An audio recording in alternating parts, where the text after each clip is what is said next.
Bismillahirrahmanirrahim. Nahmaduhu wa nusalli ala rasulihil karim. Amma ba'd. Insyaallah pada kesempatan ini kita akan melanjutkan kembali pembacaan kitab Fathul Mu'in Babus Shom, bab yang menjelaskan tentang puasa. Kita telah sampai kepada perkataan wa innama, dan hanya saja, yajibu wajib, shaumu Ramadan, puasa Ramadan. Wajibnya tadi ala kulli mukallafin, atas setiap mukallaf. Yang dimaksud dengan mukallaf adalah balighin aqilin, balik dan berakal. Artinya kedua perkara ini harus ada. Balik saja tidak berakal, maka tidak wajib puasa. Berakal tapi belum balik juga tidak wajib puasa. Harus ada keduanya, yaitu balik dan berakal. Kemudian puasa Ramadan tadi itu wajib juga atas setiap mutiqin lahu, orang yang mampu lahu melakukan puasa, as-shaum, hissan wa syar'an, baik mampunya tadi itu secara hissi, badannya sehat, tidak sakit, ataupun wa syar'an, mampunya tadi secara syariat.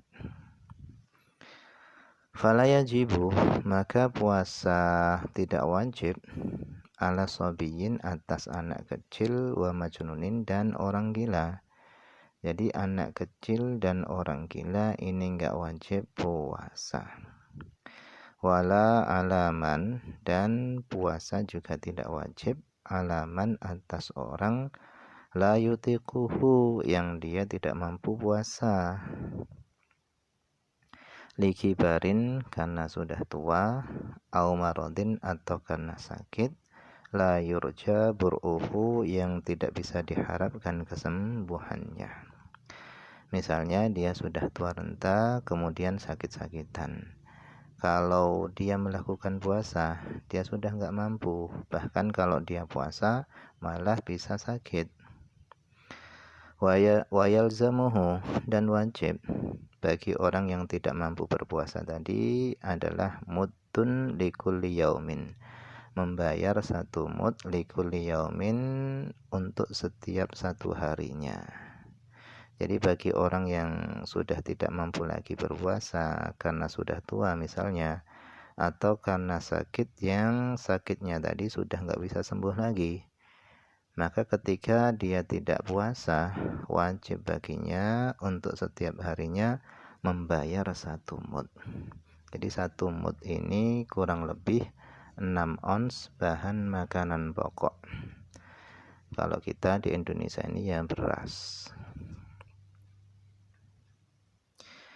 Wala ala haidin, dan puasa itu tidak wajib juga ala haidin, atas orang yang haid, wa nufasa, dan yang nifas. Kenapa? Li'annahuma, karena keduanya, orang yang haid dan nifas, itu la tutiqani syar'an, keduanya tadi itu tidak mampu syar'an, secara syariat.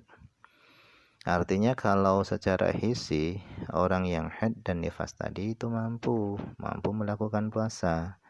Tapi karena orang yang haid dan nifas ini ada larangan daripada syariat, tidak boleh melakukan puasa, sehingga orang yang haid dan nifas ini tidak mampu, bukan secara hissi tapi secara syariat. Tidak mampunya tadi itu secara syar'an. Wa farduhu, adapun kefarduan puasa itu niyatun, itu adalah niat. Niat tadi bil qalbi, dengan hati. Wala yushtaratu, dan tidak disyaratkan at-talaffudzu, melafadzkan biha niat. Bal yundabu, akan tapi melafadzkan niat tadi itu disunnahkan. Hukumnya adalah sunnah. Jadi yang wajib, yang menjadikan puasa itu adalah sah, adalah niat puasa tadi itu harus dilintaskan di dalam hati. Adapun melafadzkan niat seperti yang dilakukan di masjid-masjid setelah selesai sholat tarawih, itu hukumnya adalah sunnah. Intinya melafadzkan niat itu hukumnya sunnah, sementara yang wajib, yang menjadi keabsahan puasa, yang menjadikan puasa itu sah, itu adalah niat yang dilakukan di dalam hati. Wala yujzi'u, dan tidak mencukupi, anha dari niat, apa at-tasahuru, bersahur, wa in qasada, meskipun seorang tadi bertujuan bihi dengan makan sahurnya tadi, at-taqawiyah, supaya menjadi kuat, ala som, atas puasa.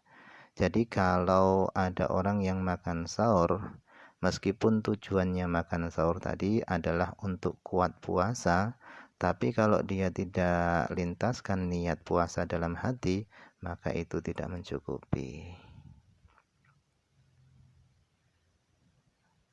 Walal imtina'u, dan tidak mencukupi, al imtina'u mencegah, min tanawuli muftirin, dari makan perkara yang membatalkan puasa, khaufal fajri, karena takut masuknya waktu subuh.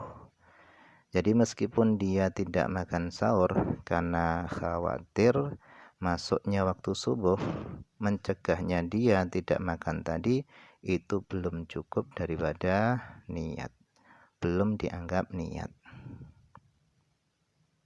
Malam yakhtur, selama belum terlintas, bibalihi, di dalam hatinya, as-shaum, puasa, bisifati, dengan sifat-sifat, allati yajibu, yang yajibu wajib, apa at-ta'arudu, menyebutkan laha, sifat-sifat tadi, fin niyati, di dalam niat.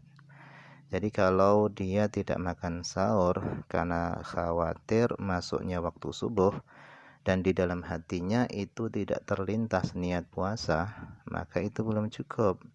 Tapi kalau dia tidak makan sahur karena khawatir masuk waktu subuh, bersama dia niatkan, dia lintaskan niat puasa tadi di dalam hatinya, maka itu sudah mencukupi. Wallahu a'lam. Ini saja dulu yang bisa dibaca pada kesempatan ini, semoga ada manfaatnya.